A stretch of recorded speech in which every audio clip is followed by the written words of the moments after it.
Audio Jungle.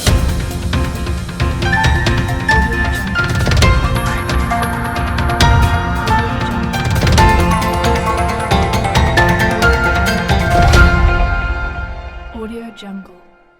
નમસ્કાર, Saurashtra vision ન્યૂઝમાં હું એન્કર દેવ્યાની આપનું સ્વાગત કરું છું. ચાલો જોઈએ આજના સમાચાર. કલેક્ટર ડી જાડેજાએ તાલાલા બાયપાસ 4 રસ્તા ખાતેથી સીએનજી ઓટો રેલીને ફ્લેગ ઓફ કરાવ્યું. કલેક્ટર ડી જાડેજાએ જણાવેલ કે પ્રદૂષણનો એકમાત્ર વિકલ્પ સીએનજી અને પીએનજી છે. સમગ્ર વિશ્વમાં આજે વિકાસ સાથે તેની આડપેદાશ તરીકે પ્રદૂષણની વિકટ અને ગંભીર સમસ્યાએ આકાર લીધો છે. આ સમસ્યાઓને નાથવા માટે અનેક નૂતન પ્રયોગો હાથ ધરવામાં આવે છે. વાયુ પ્રદૂષણ ઘટાડવાનો આવો જ એક ઉપયોગ વાહનોમાં સીએનજીનો વપરાશ વધારવાનો છે. આ ઉપક્રમમાં કલેક્ટર ડી જાડેજાએ તાલાલા બાયપાસ 4 રસ્તા ખાતેથી સીએનજી ઓટો રેલીને ફ્લેગ ઓફ કરાવ્યું હતું. આ અવસરે કલેક્ટરે જણાવ્યું કે પ્રદૂષણનો એકમાત્ર વિકલ્પ સીએનજી અને પીએનજીનો ઉપયોગ વધારવાનો છે. લોકોમાં સીએનજી વપરાશ માટેની જાગૃતતા વધે અને તે વ્યાપક પ્રચલનમાં મુકાય તે માટે આજે આઈઆરએમ એનર્જી દ્વારા રિક્ષા રેલીનું આયોજન કરવામાં આવ્યું હતું. તે ઉપયુક્ત છે. તેમણે વધુમાં જણાવ્યું કે આ રેલી દ્વારા લોકોમાં પર્યાવરણ સાનુકૂળ એવા ઇંધણના વપરાશ અંગે લોકોમાં જાગૃતિ વધે તો આ રેલીનો હેતુ સાર્થક થયેલો ગણાશે.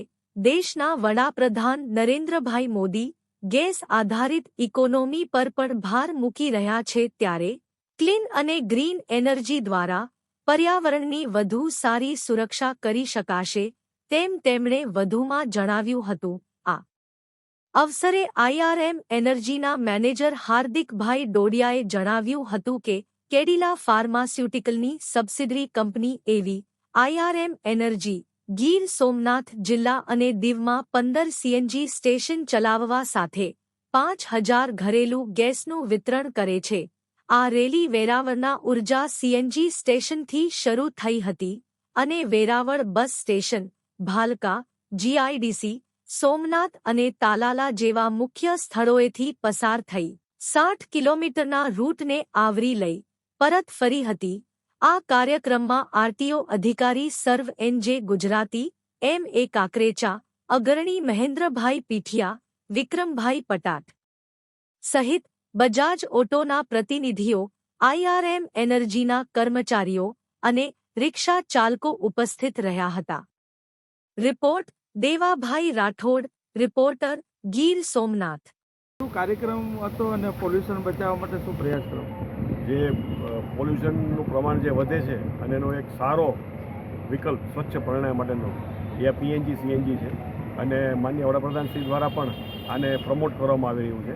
આનો જેટલો વ્યાપ વધશે એટલું જે પર્યાવરણને નુકસાન છે એ આપણે થતું અટકાવી શકીએ. આપ જાણો છો એમ અત્યારે હેરિટેજ સાઇટ છે તો ત્યાં તો પ્રતિબંધ જ આવી ગયો છે. અમુક મેટ્રોપોલિટન જે મોટા દિલ્હી જેવા શહેરો છે એમાં ડીઝલથી એનાથી જે પોલ્યુશન ખતરનાક સ્તર સુધી પહોંચી ગયું છે, ત્યાં આપણા નાના શહેરો છે પહોંચે નહીં. એમણે જો અત્યારથી જ જાગૃત થઈએ અને આનો ઉપયોગ વધારીએ તો એ આપણા ભવિષ્ય માટે ખૂબ જ ફાયદારૂપ સાબિત થશે. જનજાગૃતિ માટે શું કાર્યક્રમ કરવામાં આવ્યા છે? આજે રેલીનું આયોજન કર્યું. રેલીનું કારણ એ જ છે કે લોકો જોવે કે ભાઈ આટલા લોકો છે એ આનો ઉપયોગ કરે છે અને બહુ સારી રીતે કરે છે. ખાસ તો આ રિક્ષા છે અને પહેલાં થોડી શોર્ટેજને કારણે અમુકને એવું હતું કે ભાઈ હવે લાઇનમાં ઉભું. હવે એવું નથી. ઘણા બધા સ્ટેશન, ઘણા બધા વિકલ્પો, ઘણી બધી કંપનીઓ આ સપ્લાય કરે છે. તો લોકો વધુ આનો ઉપયોગ કરે એટલા માટે આ રેલીનું આયોજન કરવામાં આવે છે. જીવનને સારું અને ભવ્ય જીવવા માટે ફક્ત રૂપિયાની જરૂર નથી. જો તમારી અંદર કલા અને કૌશલ્ય હશે તો તમે બધું જ મળી જશે. આવા સદવિચાર સાથે બધા સ્વસ્થ રહો, સુરક્ષિત રહો. તેમજ તમારા શહેરના સમાચારો તથા તમારા બિઝનેસની જાહેરાત આ ન્યૂઝ ચેનલ પર મૂકવા માટે સ્ક્રીન પર બતાવેલ નંબર પર સંપર્ક કરી શકો છો. તેમજ આ ચેનલને લાઈક કરો, શેર કરો અને સબસ્ક્રાઇબ કરવાનું ભૂલશો નહીં, જેથી નવા સમાચારો તમારા સુધી ઝડપથી પહોંચી શકે. હવે સમય થયો છે વિદાયનો. નવા સમાચારો સાથે ફરી મળીશું. નમસ્કાર.